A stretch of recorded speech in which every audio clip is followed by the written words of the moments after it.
Hey there, welcome to Professor Purl, a YouTube channel about knitting. I'm Nicole and this is episode 42.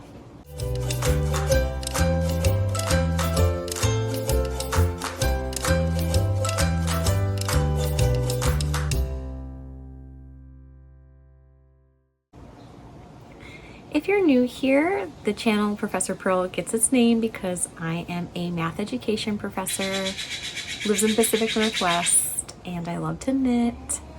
And if you're a returning viewer, thanks so much for being here.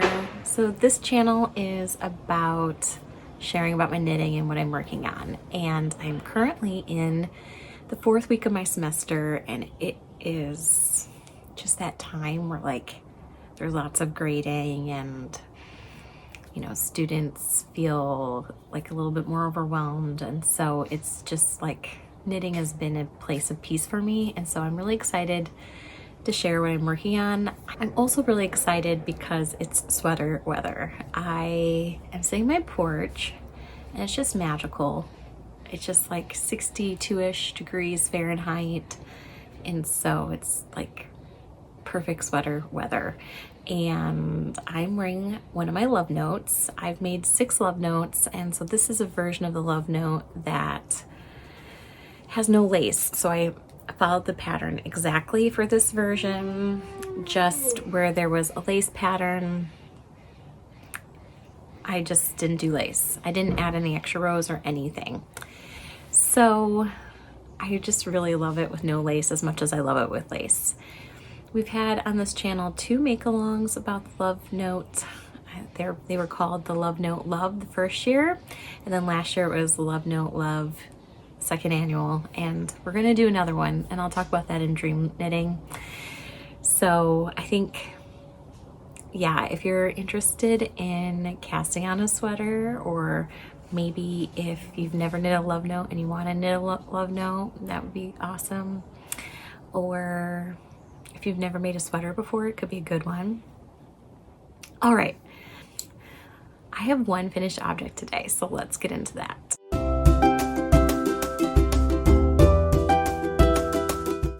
I have one finished object, and it is the Palm Springs Cowl by Kacey Knits. I wanted to knit one of her patterns for a really long time, and I finally made it happen. I'm so excited, and I'm gonna knit this again. I talked about this last episode, so I'm not going to go into it in depth, but I will say it's maybe the best colorwork charts I've ever seen, because the main color can be light or dark, and so she's actually made 2 different charts in addition to written directions. So if you're new to colorwork, this is really amazing. So Palm Springs. Also, the pattern was designed for sport weight, but I did worsted. But the directions in there are very clear if you want to change weights of your yarn, as long as you know how to measure your gauge, which is how many stitches are in 4 inches. I have to sneeze. I knit this cowl as part of the End AIDS Cowl by Gary Knits and Rides. So that was my motivation. And he has lots of patterns for his knit along. There's this cowl, a hat, some really cool cabled socks.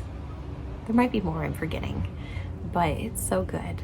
He also has a Knit the Rainbow accessory drive going on, and I was thinking you can knit one of these as part of the, you could kind of double dip. I actually don't know if you can double, I'm sure you can. So that's pretty cool. So yeah, so I did mine on worsted. As you can see, it's super tall. And where I live in Oregon, we don't get a lot of snow. Now there's some Oregonian watching this YouTube channel right now, yelling at their TV or computer saying, we get snow. Where I live in the Willamette Valley, we really don't. Last year we did a bit. We had 2 instances of snow that were pretty epic. One of them actually I vlogged, but it's unusual, to be honest. And I'm from the Midwest, so my idea of what snow is too is I'm noticing drastically different than my fellow Oregonian neighbors. So yeah, I guess what I'm trying to say here is I just wouldn't get a lot of use out of a super tall cowl like this. Now, if I was into skiing, I was thinking this would be really great. Last year, I really wanted to take ski lessons at Mount Bachelor, and I looked into it. I don't know if I'll make it happen this year. I've skied before, but I feel like I really need some good ski lessons to feel confident. So, nonetheless, though, I don't think I need one this tall, so I'm thinking this is going to be a gift. I do want to make another one, and I have enough yarn.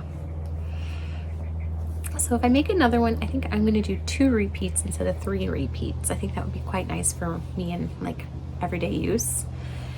And the colors, the pink is from Blue Moon Fiber Arts, and it is Rose Quartz, I think was the colorway name. I don't know what the base is, but because I don't have the tag anymore, but I do remember it was a natural wool, which paired quite nicely with this Handspun yarn that was sent in from Tammy, and it's just beautiful. And so I have enough to do another one, maybe 3 actually. I have quite a lot of yarn, and if I do 2 repeats, I might have enough for 3 total cowls, which would be so cool.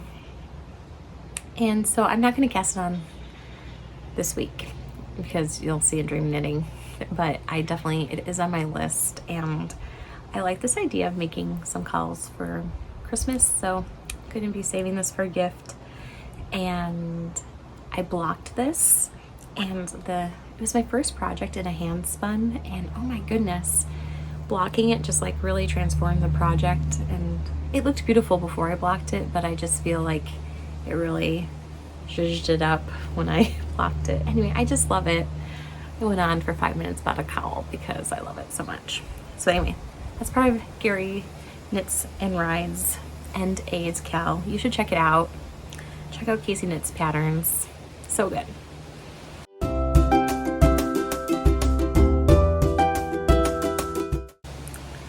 Since I last recorded, I've worked on 2 main whips. Of course, I have lots and lots of works in progress, but there's 2 that stole my attention. The first is I cast on a new sweater because sweater weather. And I cast it on in this yarn. So this is Explorer Knits and Fibers Sequim in the Rockies DK base.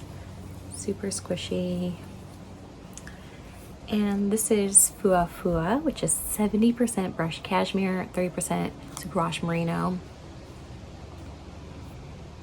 It's fingering weight, and this is DK, so I'm holding this double for my sweater.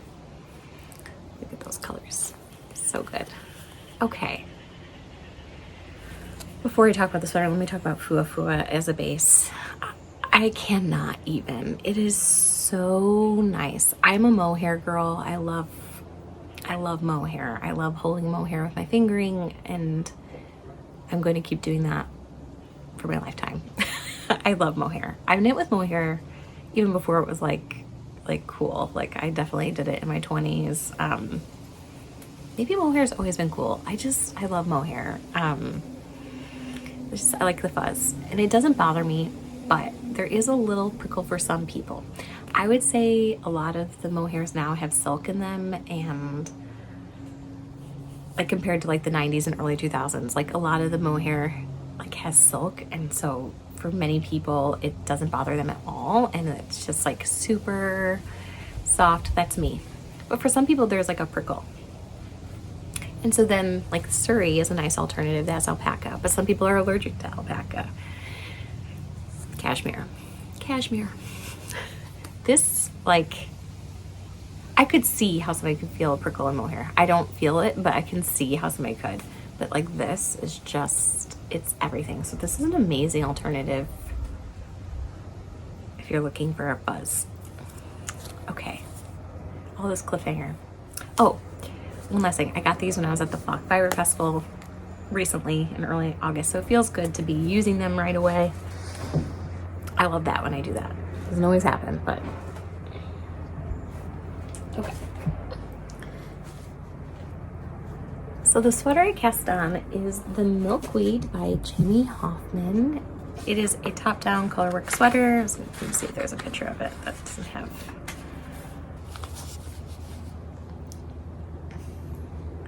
So there's a fingering weight milkweed, and then this is the milkweed DK. Look at that. It's a beautiful color work motif. I'm really enjoying it. I have it kind of scrunched up on needles, so I don't know how well you will see it, but I am in the thick of the color work. So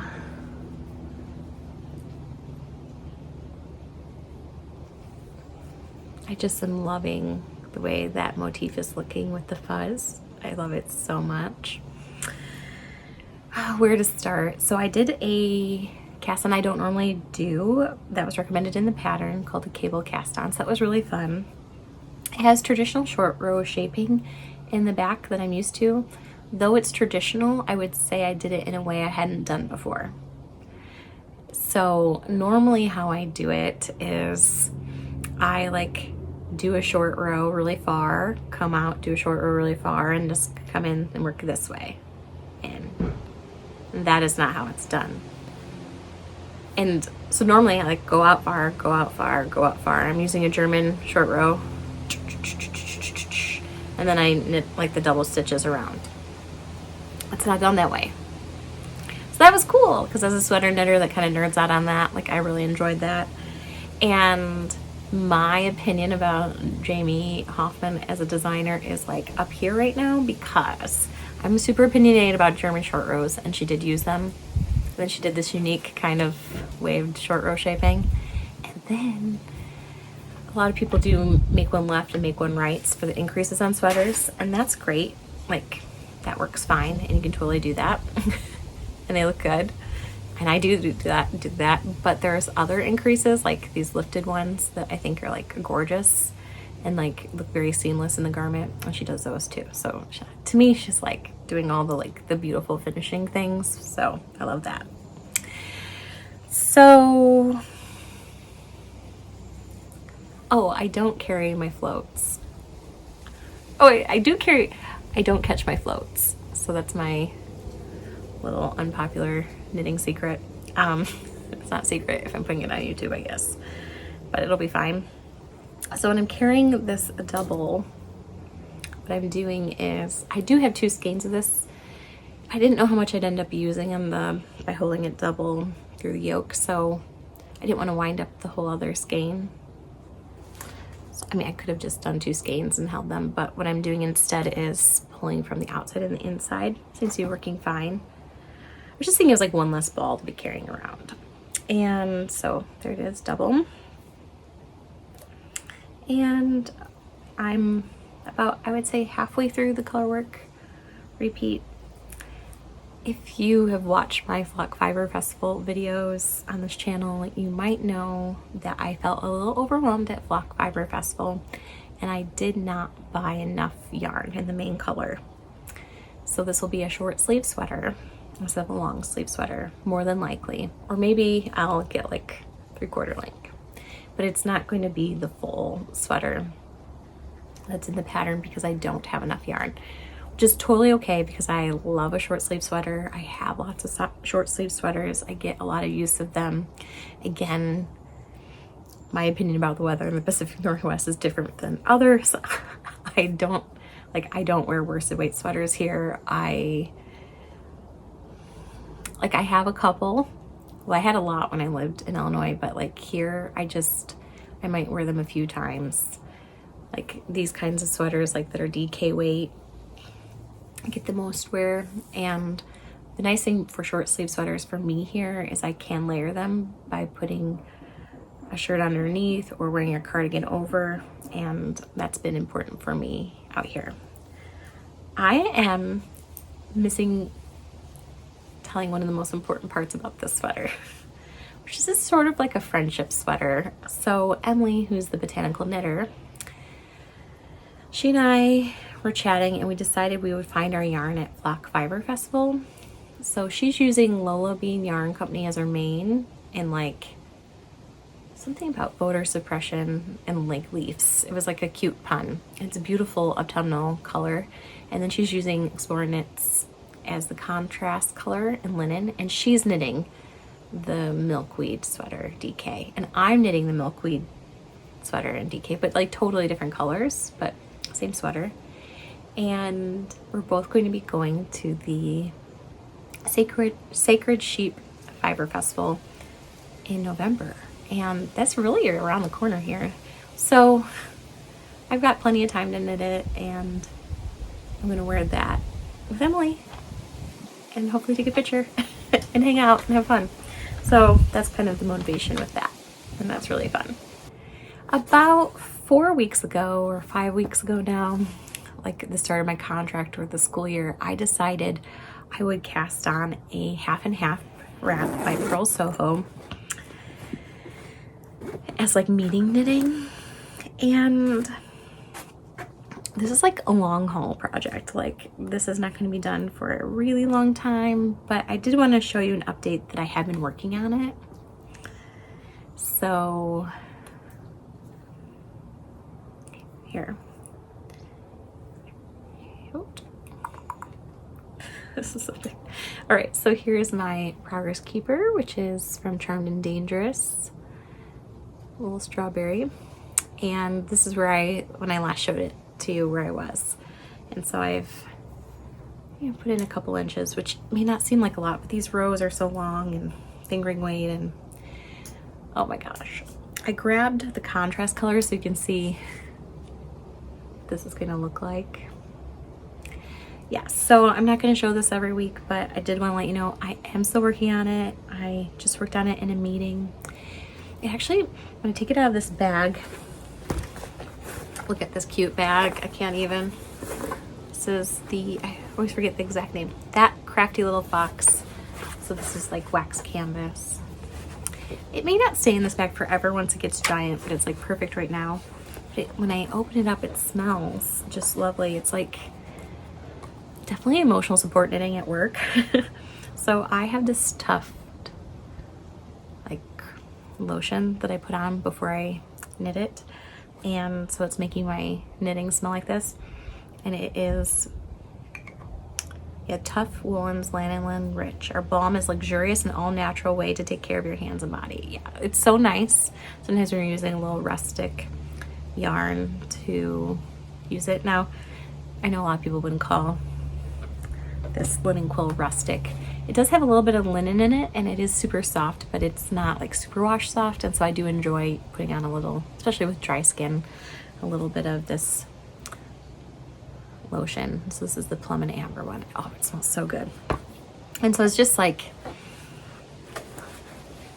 been really nice for me to have this. And then because it's just knitting, it's just garter, when I'm in a meeting, I can really engage, and I can engage with anything, even the colorwork knitting, but I think for others sometimes, like if I'm looking down, it may look like I'm not engaging, though I am. And so it's just really nice that I can, like, on the Zoom screen or in person, be looking up the whole time while I'm knitting. So half and half wrap. Will I finish it by the end of the school year? Maybe not even. It would be amazing to finish it by the end of the school year, but yeah, so those are the two things I worked on since I last recorded.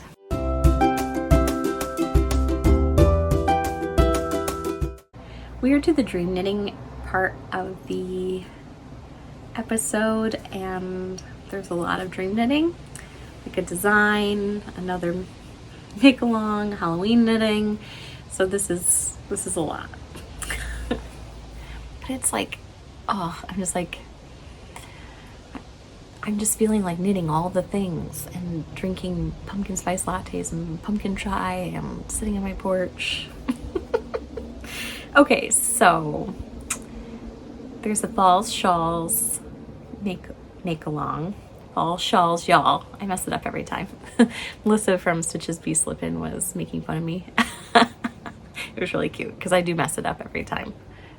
I thought this was the time I wouldn't, and I did. Anyway, so my goal was to knit and design a shawl in the month of September. And so I did, and I showed it last episode. It's knit from this corner to this corner to use up all of your yarn in a non-stressful way. This is slub and suri held together, so This is also slub again, but with mohair and knit at a very loose gauge. I think it created like a really nice size shawl. And there's just like a little tweak I wanted to make to it on this side with slipping stitches. And so this was knit out of Chelsea Luxe Yarns, the slub and the mohair. They sell these like kind of kits, they're called duets, and so it just uses one duet. And I think I said the last episode that this color was stiletto and jeans, but it's not. I think it's camouflage. So yeah, I have some more on the way. So I guess what I'm trying to say is I'm going to be casting on another one of these in my yarn that arrives hopefully today. Actually, I was hoping I'd have it for the episode, but I don't yet. But below in the description bar here, if you're interested in testing this, I would like to have this tested in the month of October for release in November. I don't know if that's over ambitious. We'll see. So yeah, if you're interested in testing it, the link will be below. I did knit this particular version in like a week and a half. I'm not saying that you need to, as a tester, knit this in a week and a half, but I'm hoping like a month-ish would be enough to knit this. And I have gotten some questions from people that want to apply to test this, wanting to know if you have to use slub and fingering, and the answer is no. So if you wanted to use a fingering and a mohair, you could do that for sure. And you would need one skein of fingering and one skein of mohair. If you're interested in testing this in a DK, fill out the Google form, let me know, but you would need more than one skein of DK to do this at a size that you would be happy with. So probably like 2 skeins of DK. So yeah, so this is sort of if you're interested, the Google Doc is below. So I plan on doing this like another one of these in the month of October. I have some travel coming up at the first week of October, and so I'm thinking, like, my experience knitting this is like the most like amazing, like you're really busy and chaotic like knit. Like there's like, it's very easily, like you don't have to think, which is what I think I need the first week of October. So I'm hoping to kind of bust one of these out the first week of October. I really like this a lot. Okay, I'm getting distracted from my dream knitting. Okay, so I feel like when my YouTube channel first started in 2021, so 2 years ago, it's wild, I wasn't sure if anybody would ever do knit along with me, and probably to this date my most successful knit along was my very first Love Note Love knit along. I really think it helped like launch the YouTube channel, help me connect with people and make friends. And so it's just something very nostalgic to me. I really like the Love Note sweater. I made lots of them, but I also love this Love Note Love knit along. So I'm doing it again, a 3rd annual. And last year I started my Love Note and I didn't even finish it in October, and that was okay. I think I actually just finished it this summer. It sat around for a while and then I picked it back up. And so I don't have any goals of like, I have to finish a whole Love Note sweater from October to December. It would be amazing if I did for the knit along, but because like I'm just kind of like wanting it to not be stressful for people, if you already have a Love Note like on the needles and you want to bring it into this knit along to help motivate you to finish, that's welcome as well. So I'm allowing whips. It's just, let's make another Love Note together. I say another. Maybe you've never knit a sweater. Let me know if you've never knit a sweater before. I'd love to know if like this would be your first sweater. Or maybe you have knit a sweater and you like a different first sweater. Let me know that too. But I think the Love Note can be a really nice first sweater. And yeah, so I think from October 1st to December 1st, you could do it. I think I like kind of did the math on it. my very first year of like, you know, if you've got 8 weeks to knit, you know, it's kind of reasonable to think 2 weeks for the yoke, 2 weeks for the body, and then a week for a sleeve, a week for the sleeve. Okay, so let me show you what I want to do for the Love 3rd annual knit along. So I have been getting the Sock Yarn Society box, I guess for a year now, from Arkansas Yarn Company. And these did not happen 3 months in a row, these yarns, but since I've done it for over a year now, in both the Yummy Plush and the Sparkle Base, I have 3 skeins of yarn that have a lot of white space. Let me show them. One is You Make My Heart Flutter. So it's very rainbowy, but there's a lot of white space. And then there's this one, which is How Sweet It Is. And then there's this one, which I think is like a nod to Louis Vuitton, Louis V. Okay. I'm gonna fade these. I've been trying to decide, I only need 2 skeins. So I could do 3 and just fade all 3. Or I could do like just these 2.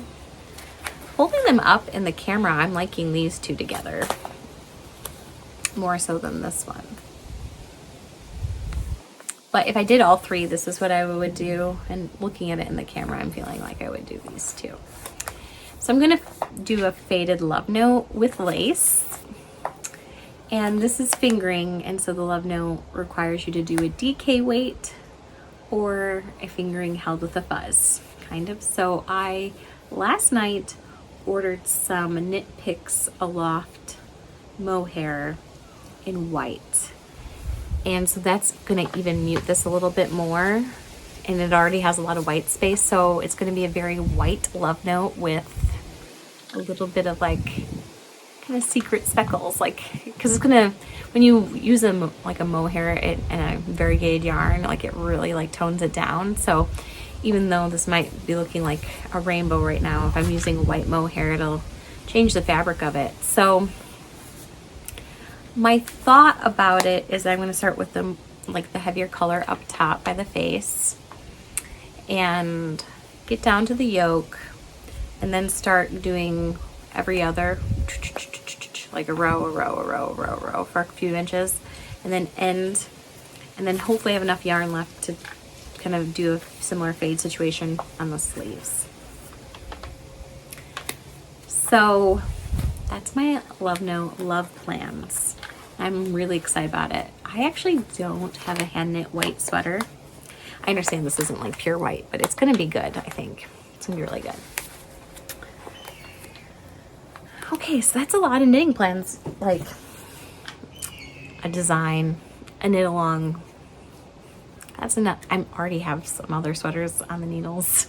So like, I feel like that should be enough. Like, that should be enough. I don't know if it's like the stress at work or the stress of being a mom, but it's like the knitting is bringing me so much comfort. It's like all I want to do, and it's kind of like also I just want to cast on all the things. And so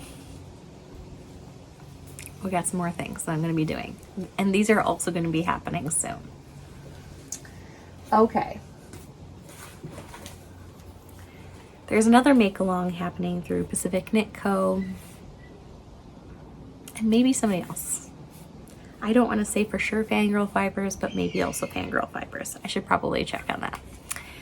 But it's basically to use the doodler patterns. Like, you can buy those online, get a PDF of them, but you can also go to Pacific Knit Co.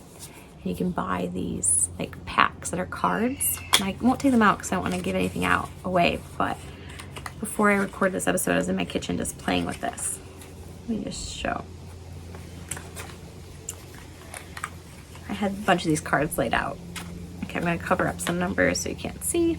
So for instance, it comes with these 2 different cards.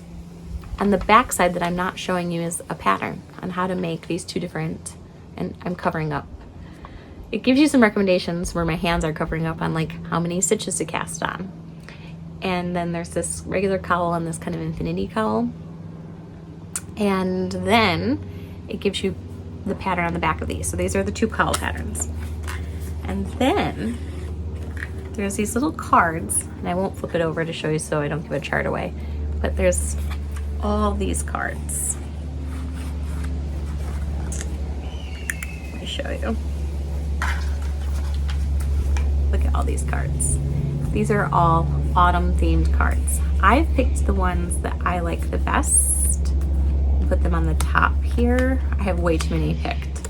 It's a problem. It's like, I almost think I could spend the rest of my knitting career just doodling. I haven't made one yet, but it's just, I have been playing with these cards and like thinking about what I want to do. So these are all the ones I love.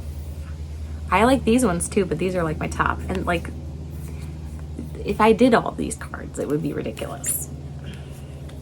Let me show you the yarn I want to do it with. Okay, so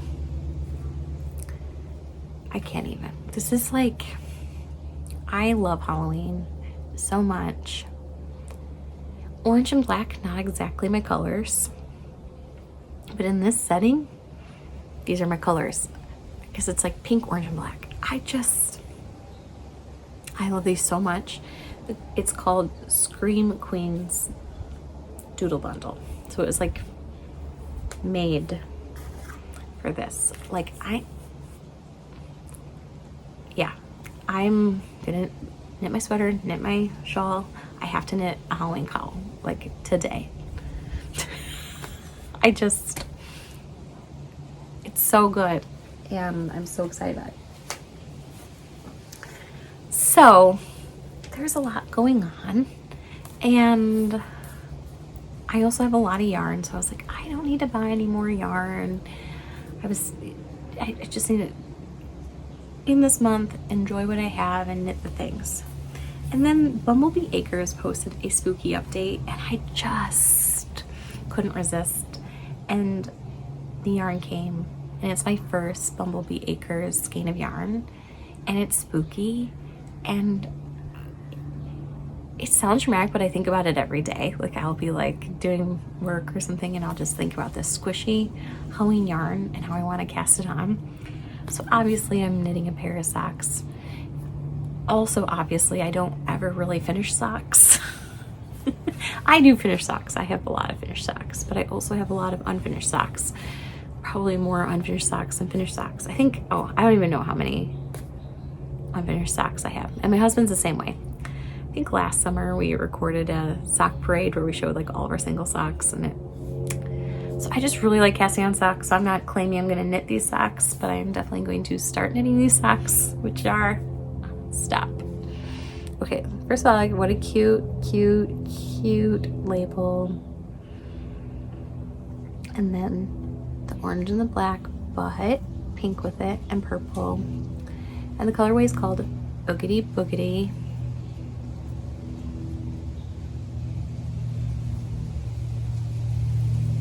That's from the Nightmare Before Christmas, which some people say is not a Halloween movie. It's a debate.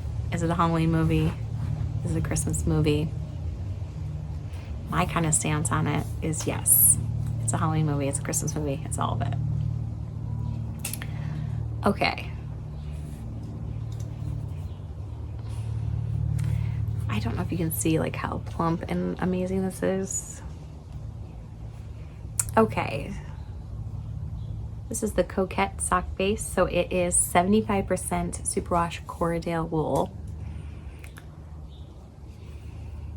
and 25% nylon. I am so excited. Look at my spooky yarn. And I have a Halloween bag that I bought a couple years ago when I was visiting my friend Brenda in Texas. And so one of these projects needs to go in my pumpkin bag, and I need to work on it like now with my pumpkin bag. So that's a lot of dream knitting, but it's bringing me joy. I'd love to know like what knits you're looking forward to. Is it as much as me? If so, that's cool. List them all out. I'd love to see it. Side note, anybody who comments like patterns and things like that below, like I immediately go and look up the pattern. It's not like, oh, I'm gonna look that up later. I'm like, stop what I'm doing and I like look it up if I don't know the pattern already. I mean, sometimes I know a pattern people suggest, but a lot of times not. So I'm just so thankful for everything that you teach me in the comments below.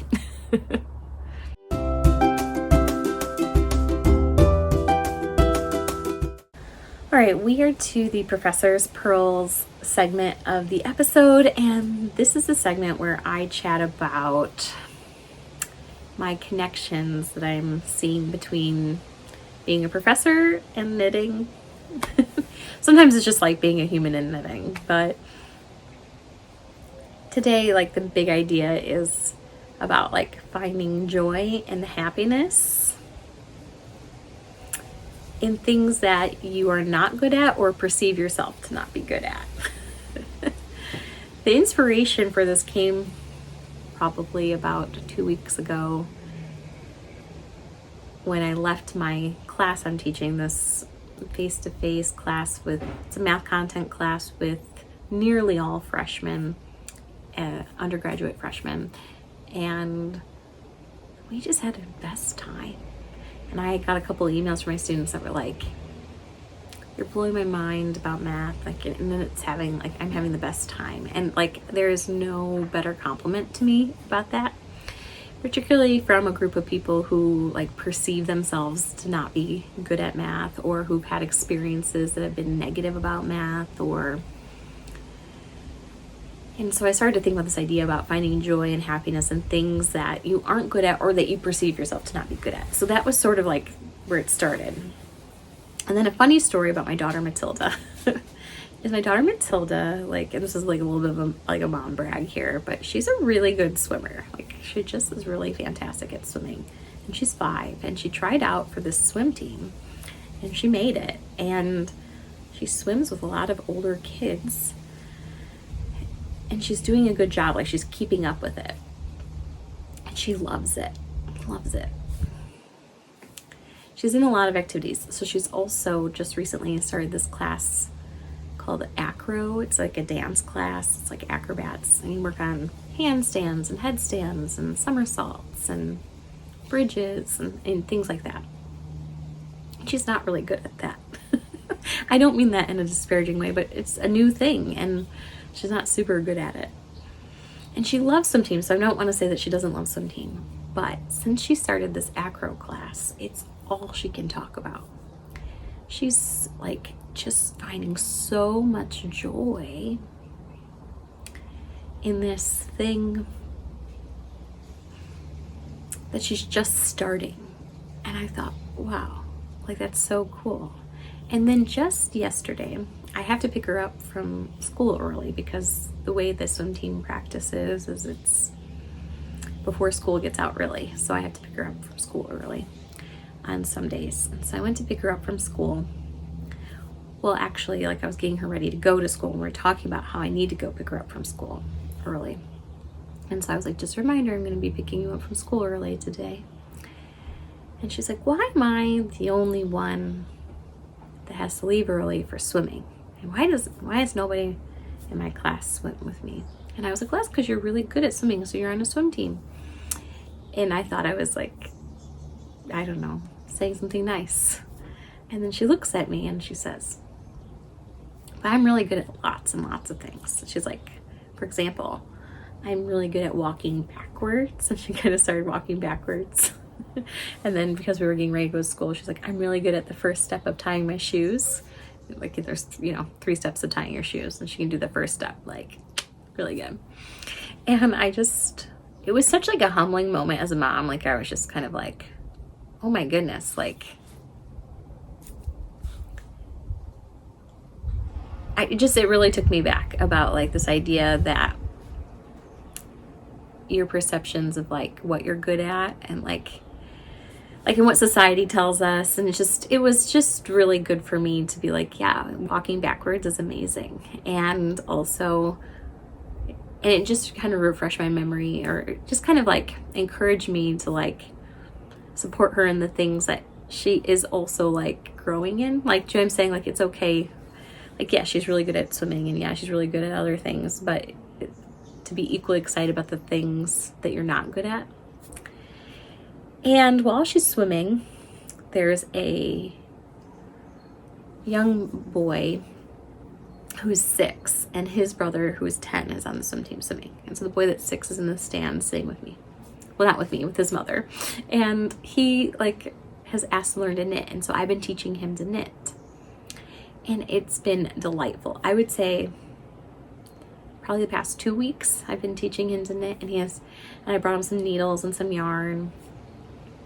And he like is so excited about it. He can't do the whole thing himself. Like he can, like I'm teaching him to knit English on straight needles, and I picked metal ones, so not the very good first thing, but he's knitting a little scarf for a toy.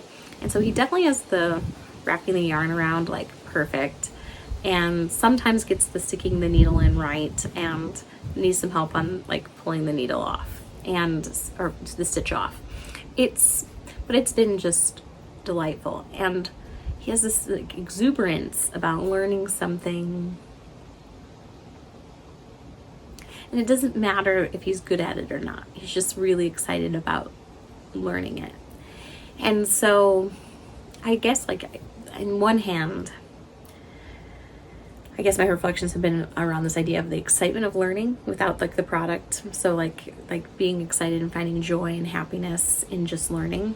Certainly that's definitely the message, but I also think it's this idea that like you don't have to be good at it to love it. And it reminds me of like the times I've gone surfing. I took some surfing lessons out here in Oregon, and when I took a group of students on a study abroad to Portugal, I went surfing out there as well. I'm like, I am terrible at it. Terrible.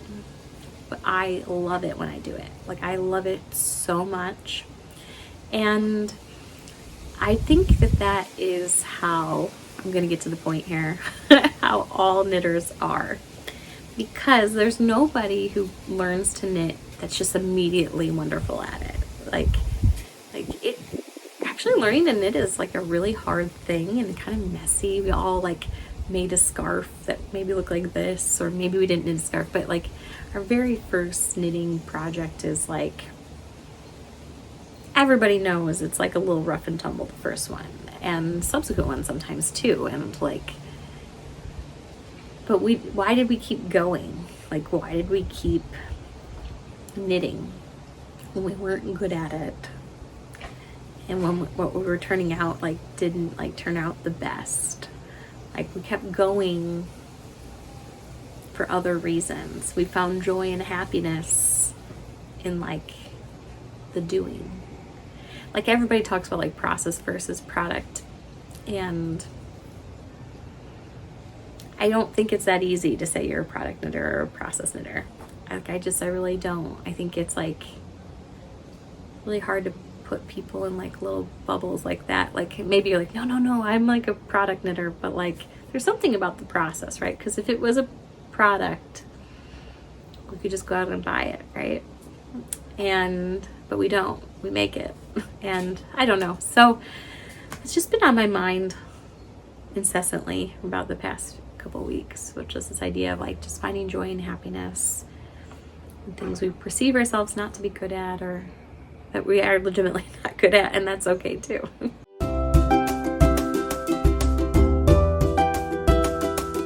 We are to the personal section of the episode.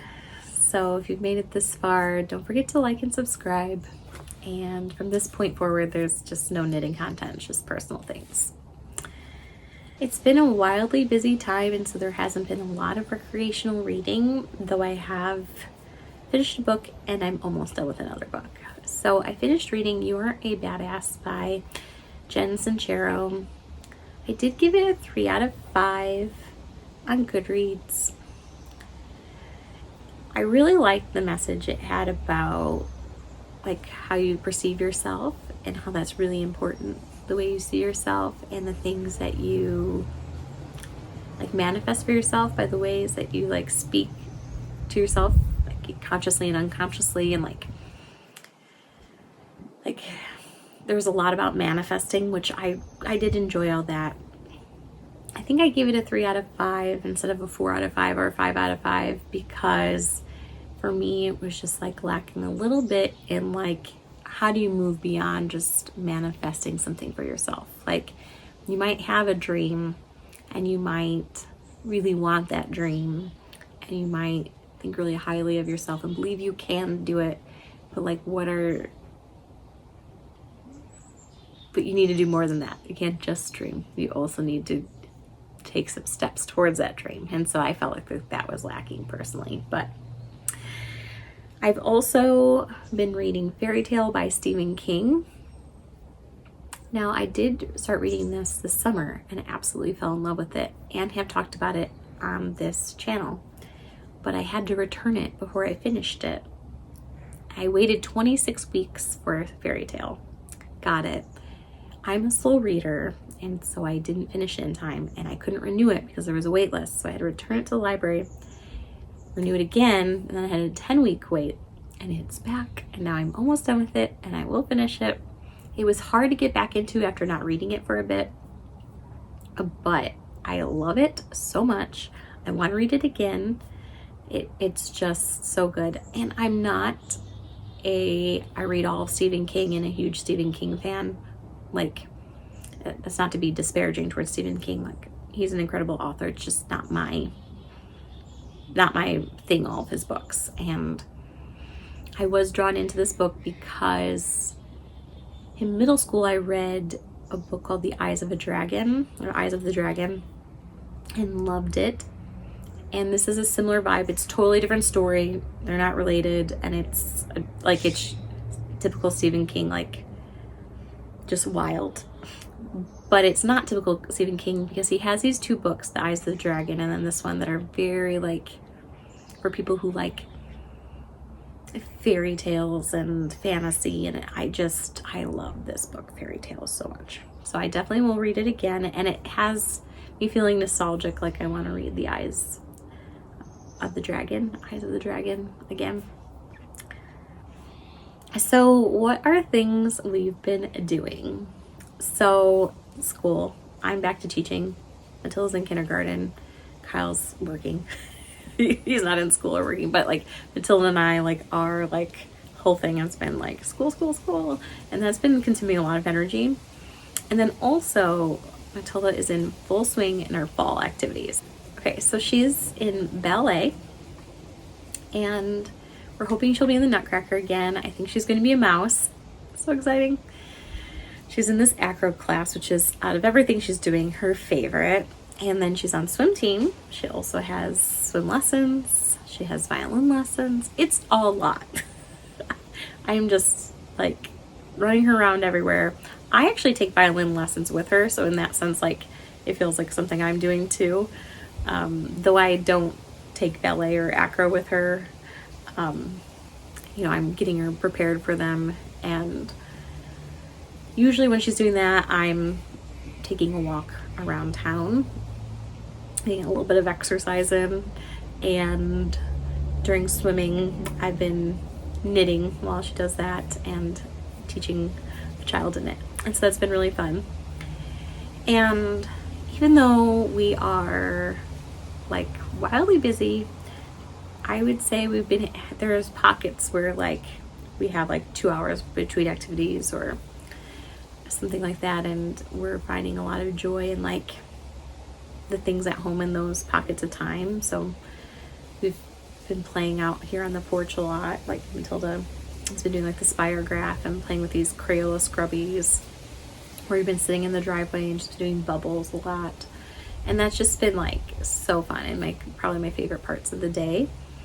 And the other thing that's been bringing us a lot of joy is making lunches. So I was kind of dreading this year of like packing lunches and all the snacks and like coordinating all that. I was a little bit dreading it, and so I wanted to make it fun. And so I bought myself a lunchbox that's from Bentgo, and I bought Matilda a lunchbox that's Bentgo Kids. And then Matilda and I over the summer made a Pinterest board together and for inspiration. And then on the weekends we'll make a menu together, and it's just been it's kind of funny because I actually am not like a big cook. Like my husband's the one that cooks a lot, and so it's been really like, I guess, delightful for me to feel like I'm contributing to the food consumption of our family by like making the lunches every day. But it's also been really fun that like Matilda and I are finding joy in doing it together and like kind of making it a fun activity. So last weekend, some of Matilda and her swim team friends, we had a back to school party, like swim party. And that was like really, really fun. And it's been hot actually out here in Oregon, like where I live. Like it's been pretty warm. And even though I'm wearing a fuzzy sweater today, I think like today's my first day wearing a hand knit sweater. Like I'm trying to think if it's been cool.